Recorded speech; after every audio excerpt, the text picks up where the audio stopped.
Salut YouTube. Grâce à nos nombreuses connaissances et notre technologie qui ne cesse de s'améliorer, nous avons pu aller sur la Lune ou encore envoyer des engins sur Mars. Par contre, grâce à nos aventuriers ou scientifiques, nous avons découvert et exploré le globe terrestre sur lequel nous habitons depuis des millénaires.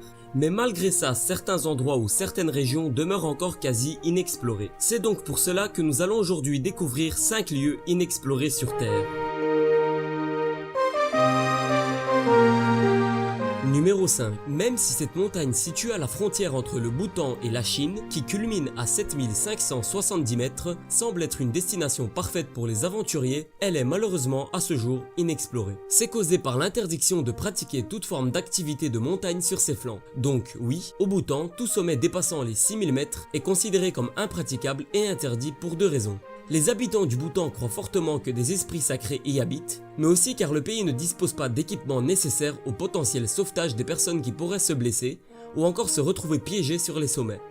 De plus, cette montagne nommée Ganghar Puensum est très importante pour les locaux et donc les autorités ont strictement interdit l'ascension de celle-ci depuis plus de 20 ans, ce qui donc appuie la thèse que cet endroit reste inexploré. C'est dommage étant donné que peut-être des espèces animales non découvertes y demeurent ou encore d'autres choses ou formes de vie non découvertes par l'homme. Numéro 4. Le Gunung Mulu National Park, situé sur l'île Borneo et appartenant officiellement à la Malaisie. Cet endroit accueille le plus grand nombre de caves souterraines au monde et tout comme la majorité des grottes de la planète, cet endroit est quasi inexploré. Il y a 3 moyens d'y accéder. L'avion, le moyen le plus sûr et le plus simple, celui-ci part une fois tous les jours. Le bateau, le moyen le plus lent et qui peut s'avérer assez coûteux, ou encore vous pouvez faire le trajet à pied, ce qui est incontestablement le plus dangereux car aucune route tracée ne mène au parc.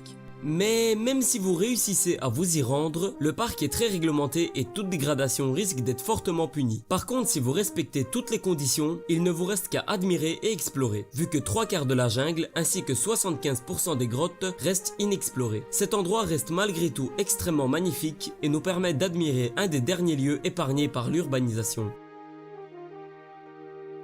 Numéro 3. La Birmanie. C'est un secret pour personne, dans ce pays le climat politique était très tendu depuis plus d'un demi-siècle. Cela a favorisé la préservation du paysage tout en gardant loin de soi toute forme de tourisme. Mais heureusement, depuis le changement sur le plan politique qui a eu lieu en 2011, la Birmanie a commencé à ouvrir petit à petit ses frontières. On y retrouve plus de 135 groupes ethniques différents, mais aussi des espèces animales en voie d'extinction, comme le très connu ours des cocotiers. Les territoires du pays sont bourrés de mystères et ce qui s'y trouve reste toujours quasiment inexploré. Mais c'est surtout les historiens qui se réjouissent depuis 2011 car les milliers d'années d'histoire du pays sont à ce jour un mystère quasi total. Numéro 2. Même avec la technologie et les moyens actuels, l'Antarctique reste un mystère. Mais l'endroit le plus intriguant de cette région reste bien évidemment le lac Vostok. Il se situe à l'est du continent et selon différentes sources, la glace actuellement épaisse de 3500 mètres a recouvert le lac il y a plus de 15 à 25 millions d'années. On y retrouve donc souvent des fossiles et des nouvelles formes de vie.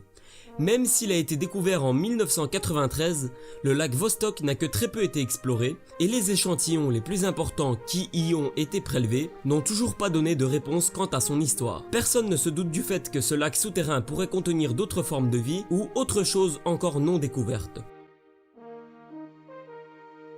Numéro 1. La fosse des Mariannes. Vous savez probablement tous qu'on ne connaît que très peu de choses sur les mers et océans de la planète. Mais on sait tout de même que la fosse des Mariannes est la fosse océanique la plus profonde jamais observée, avec un point le plus bas qui se situe à 10 900 mètres de profondeur. Mais hormis une petite descente afin de prendre quelques échantillons grâce à des machines, il nous est impossible d'explorer ce lieu jusqu'à ses plus petits secrets, étant donné que la pression y est beaucoup trop élevée pour être supportée par un organisme humain. D'après plusieurs sources, seuls 3 hommes y sont descendus. Jacques Piccard, accompagné de Don Walsh, ainsi que James Cameron, le réalisateur d'Avatar et Titanic. Cette descente a marqué l'histoire car c'était le premier à y aller tout seul, solo, à bord du mini sous-marin Deep Sea Challenger. La descente de son engin a nécessité 2 heures et 36 minutes. Lors de cette exploration, James y est resté plusieurs heures et a réalisé des prises de son et d'échantillons et a ramené des images destinées à mieux connaître et comprendre cette zone. Voilà une preuve du fait qu'on ne connaît presque rien de cet endroit. Les rares infos dont disposent les scientifiques sur la fosse des Mariannes décrivent un endroit fascinant qui abrite des créatures uniques et étranges. D'ailleurs la faune, parlons-en.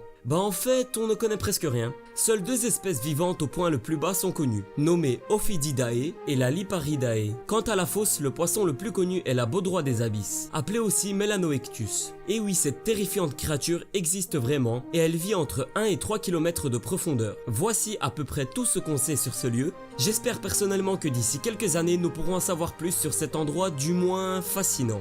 Qui sait, peut-être qu'on y retrouvera le célèbre mégalodon. Voilà, c'est déjà la fin de cette vidéo. Pour ma part, l'endroit qui me fascine le plus est le Gunung National Park, car sa beauté et son mystère me font rêver. Et vous, faites-moi part de votre avis dans les commentaires. Sinon, comme d'habitude, si vous avez aimé, n'hésitez pas à liker, partager, tout le reste du blablabla. En attendant, moi je vous dis à bientôt, salut YouTube.